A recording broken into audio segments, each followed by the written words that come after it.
আল্লাহ রসুল বলেন, যারা ছোটদেরকে স্নেহ করে না আর বড়দেরকে সম্মান করে না, ফালাইসা মিন্না, ওরা আমার উম্মত হতে পারে না। আমার দিকে একটু মনোযোগ দেন, কথাটার গুরুত্ব আছে না নাই? ফালাইসা মিন্না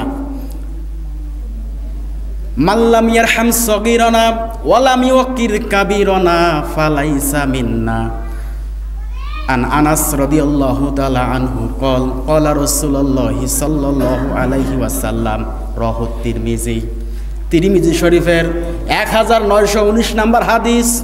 আল্লাহ রসুল বলে, যারা ছোটদেরকে ভালোবাসে না আর বড়দেরকে সম্মান করে না, শ্রদ্ধা দেয় না, আমি রসুল বললাম ফালাইসা মিন্না, ওটা আমার উম্মত না। আর কিয়ামতের ময়দানে আল্লাহ রসুল সাল্লাল্লাহু আলাইহি সাল্লাম তার উম্মতের জন্যই শাফায়াত করবে, ঠিক কি না? উম্মত ছাড়া কার জন্য শাফায়াত করবে? তিনি শুধুমাত্র কেবলমাত্র তার উম্মতের জন্যই শাফায়াত করবে। এখন যদি আপনি আর আমি উম্মতের লিস্টে না থাকি, শাফায়াত পাবো? শাফায়াত পাবো না। উম্মত হওয়ার জন্য একটা গুণাবলী, একটা বৈশিষ্ট্য আমাদের রাখা দরকার। 1 নম্বরে ছোটদেরকে ভালোবাসা লাগবে, স্নেহ করা লাগবে, আর বড়দেরকে সম্মান করা লাগবে। রসুল বলেন, তাহলে তারা আমার উম্মত হতে পারবে, তাছাড়া না। এখন ছোট কারা? যারা বয়সে ছোট, ঠিক কি না? বয়সের অনেক মানুষ আমাদের ছোট, আবার কেউ বা আছে বয়সের বড়। শুধু বয়সের ছোট হলেই ছোট হওয়া যায় না, ছোটর অনেক স্তর আছে। তার মধ্যে কয়েকটা কথা বলবো। শুধু বয়সের ছোট হলেই ছোট হওয়া যায় না। এই যে সমাজে আমরা অনেক মানুষ বসবাস করি, যে লোকটা অর্থ সম্পদ দিয়ে নিচু, টাকা পয়সা কম, অর্থ সম্পদ কম, ঠিক কি না? এরকম আছে না নাই?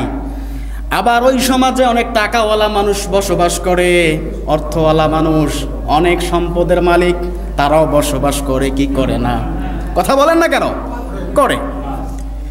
তাহলে বুঝে নেওয়া লাগবে, ওই যে সম্পদওয়ালা মানুষ, যার টাকা পয়সা বেশি, আর যার টাকা পয়সা নেই, গরিব মানুষ, ওই লোকটার চেয়ে এই লোকটা বড়, আর এই লোকটার চেয়ে ওই লোকটা ছোট।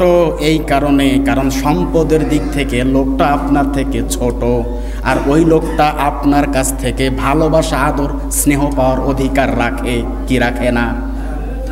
যদি আপনি তাকে ভালোবাসা দিতে না পারেন, শ্রদ্ধা করতে না পারেন, তাকে আপনি আপন করে নিতে না পারেন, তার সুখে দুঃখে পাশে দাঁড়াবার শক্তি আপনার না থাকে, আপনি লিখে নেন, আপনি আকাশ দিয়ে উড়েও যেতে পারেন, এখনও রসুলের উম্মত হতে পারবেন না, পারেননি এখনো উম্মত হতে।